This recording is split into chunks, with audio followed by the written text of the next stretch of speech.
এতদিন মানুষ বলছিল যে তৃণমূলের নেতারা, বিধায়করা, সাংসদরা বলছিল অগ্নিমিত্রা পাল টাকা নাকি খরচা করতে পারিনি।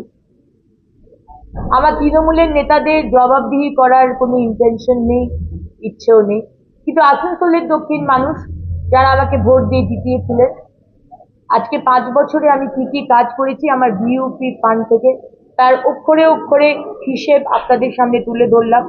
এবং আমার নিজস্ব ইনিশিয়েটিভে আমি কি কি কাজ করেছি সেটাও আমি আপনাদের সামনে তুলে ধরলাম, এবং আপনাদেরকে একটা করে কপি আমি দিয়েও দেব।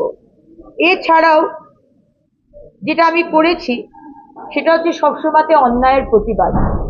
অগ্নিমিত্রা পাল আসানসোল দক্ষিণে যতটা প্রতিবাদ করেছে, অগ্নিমিত্রা পাল ভারতীয় জনতা পার্টির জেনারেল সেক্রেটারি, প্রাক্তন জেনারেল সেক্রেটারি, এবং এখন আমি vice president of the party. General secretary এবং মহিলা মোর্চার সভানেত্রী আমি ছিলাম যখন আমি 2021-এ জিতেছিলাম। এই 5টা বছর সারা পশ্চিমবঙ্গে বিভিন্ন জায়গায় বিভিন্ন অত্যাচার হয়েছে।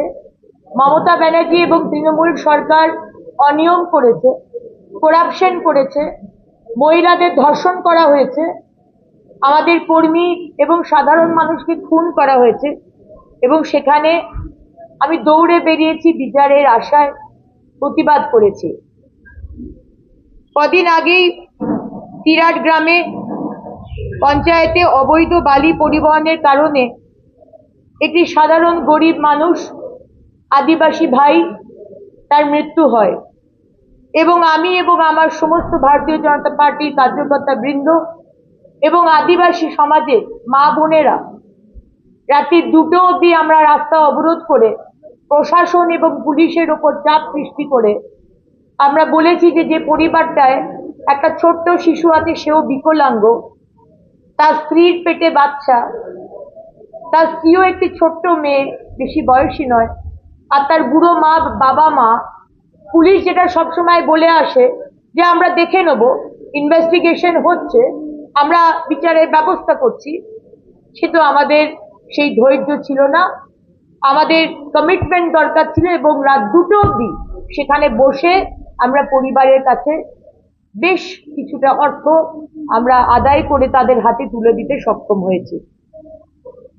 2022 সালে মন্ডল 2-এ আদিবাসী, মন্ডল 1 মানে আমাদের নাকরাসোতা, নরসমুদা, এইদিকে যেটা আমরা মন্ডল 1 বলি, সেখানে আদিবাসী মেয়ের সঙ্গে ধর্ষণ।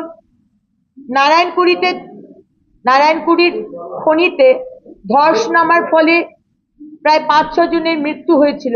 আপনাও সেই রাত্রিবেলায় 7 জনের মৃত্যু হয়েছিল, এবং সেই রাত্রে আপনারাও ছিলেন আমার সাথে। সারা রাত আমরা রাস্তা অবরোধ করে বিচার চেয়েছিলাম। এই 6 জন হয়তো পেটের দায়, কারণ মমতা ব্যানার্জি আপনি তো কোনো চাকরি দেননি, ডবল চাকরির কথা বলেছিলেন, চাকরি নেই। 40 লক্ষ ছেলে মেয়ে বাইরে চলে গেছে, আর যারা যেতে পারেনি তারা আজকে এই কয়লা চুরি, বালি চুরি করে সংসার চালায়। আর সেই কয়লা চুরি করতে গিয়ে 7টা মানুষের প্রাণ গেছিল। আমি সেদিনকে অবাক হয়ে গেলাম যে পুলিশ কিভাবে ওই বডিগুলোকে পুড়িয়ে দিল। কোনো পোস্টমর্টম হলো না, বডি পুড়িয়ে দেওয়া হলো যাতে কোনো ট্রেস না থাকে যে মানুষগুলোর মৃত্যু হয়েছে।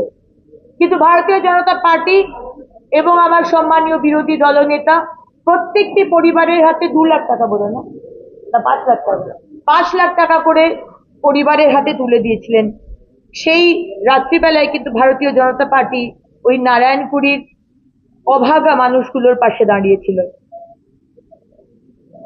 কদিন আগে